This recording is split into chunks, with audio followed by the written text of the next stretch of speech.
ਭੋਲੇ ਸੁਨਿਆਰੇ ਨੇ ਬੁਰਹਾ ਪਾ ਕੇ ਥੱਲੇ ਜਾ ਰਿਹਾ ਹੁੰਦਾ। ਭੋਲੇ ਸੁਨਿਆਰੇ ਦੀ ਨਾ ਇੱਕ ਗੱਲ ਹੀ ਸੀ ਕਿ ਭੋਲਾ ਸੁਨਿਆਰਾ ਜਦੋਂ ਚੱਲਦਾ ਸੀ ਨਾ ਤੇ ਉਹਦੀ ਚੈਸਟ ਇਸ ਤਰ੍ਹਾਂ ਹਿਲਦੀ ਸੀ, ਜਰਗ ਮਾਰਦੀ ਸੀ, ਜਿਵੇਂ ਲੇਡੀਜ਼ ਨਹੀਂ ਹੁੰਦੀ, ਉਹਦੀ ਚੈਸਟ ਬੜੀ ਵੱਡੀ ਸੀ।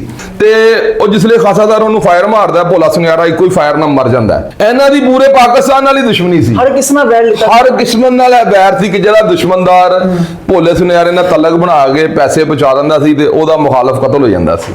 ਜਿਹੜਾ ਤੁਸੀਂ ਫਿਲਮਾਂ 'ਚ ਦੇਖਿਆ ਮਾਈਓ ਗੁੱਜਰ, ਭੋਲਾ ਸੁਨਿਆਰਾ, ਨਾਜੀ ਬੱਟ ਦੀਆਂ ਫਿਲਮਾਂ ਬਣੀਆਂ ਨੇ, ਉਹਨਾਂ 'ਚ ਭੋਲੇ ਸੁਨਿਆਰੇ ਦਾ ਜਿਹੜਾ ਜ਼ਿਕਰ ਆਇਆ ਨਾ ਕਿ ਮਾਈਓ ਗੁੱਜਰ ਉਹਨੇ ਛੁਡਾਇਆ 17 ਕਤਲਾਂ ਦੇ ਵਿੱਚ ਜੱਜ ਕੋਲੋਂ ਕਹਿ ਕੇ।